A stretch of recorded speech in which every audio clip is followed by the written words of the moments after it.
All right, so Tyson Fury, former unified heavyweight champion and current uh, heavyweight cherry picker or biggest heavyweight cherry picker of the moment. At least this year. This is Tyson Fury's biggest cherry pick year.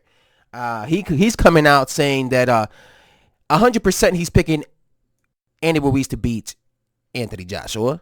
And he said, quoting something he says, 1,000,000% Joshua gets stopped again by Ruiz. I thought Ruiz won every round in that fight. It wasn't a fluke punch like Hasim Rahman against Lennox Lewis.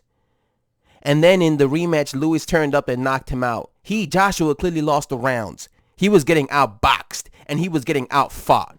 Additionally, he got knocked down 3 times to the boot.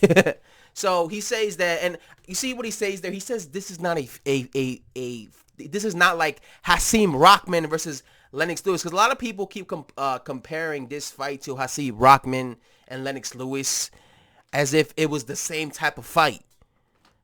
Because trying to say like, oh look, you see how Lennox Lewis was able to come back and knock out Hasim Rahman, but that was a totally different type of fight. I don't recall Lennox Lewis getting his ass beat for several rounds before getting knocked out, right? I don't recall that.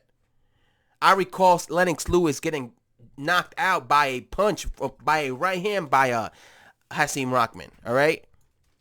When it comes to this fight, like Tyson Fury says, this was a fight where once Anthony Joshua got hit and once he got dropped, he never recovered, and then Andy Ruiz just completely beat him up, basically, and he outfought him. That's exactly what he did.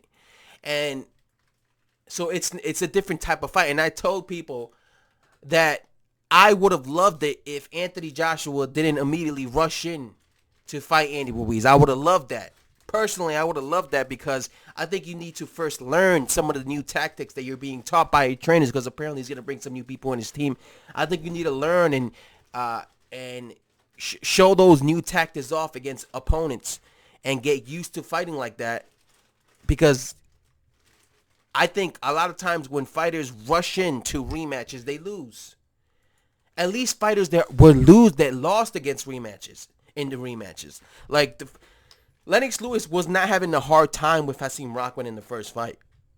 But if you look at the history, fighters who get in competitive fights or lose in fights and then they have rematches right away, they tend to lose in rematches. That's why I felt like he shouldn't be rushed in there with Andy Ruiz. I'm still picking Anthony Joshua, and only because Andy Ruiz is looking like he's not taking these things seriously. That's the only reason. If he wasn't doing that, I would be still sticking with Andy Ruiz. But lately, Andy Ruiz has not been looking or acting like a guy who really cares about getting in shape and about beating Anthony Joshua and being his best. While as Anthony Joshua, on the other hand, it looks like he really is motivated to win. So that's the only reason. But I still am concerned about the fact that they're rushing him in there. I don't think that's a good thing. I don't think it's ever good for a fighter who lost pretty much every single round against, well, not every round. I gave Joshua maybe 2 rounds. But after he got dropped in the 3rd round, I stopped giving him the rounds. It was all Andy Ruiz. I think it's a little dumb to people to that fighter to immediately jump in there with this guy. But, as Joshua says, people are not caught from the same cloth as he is. That's why he's immediately jumping into this rematch. So we're gonna have to wait and see what happens, man.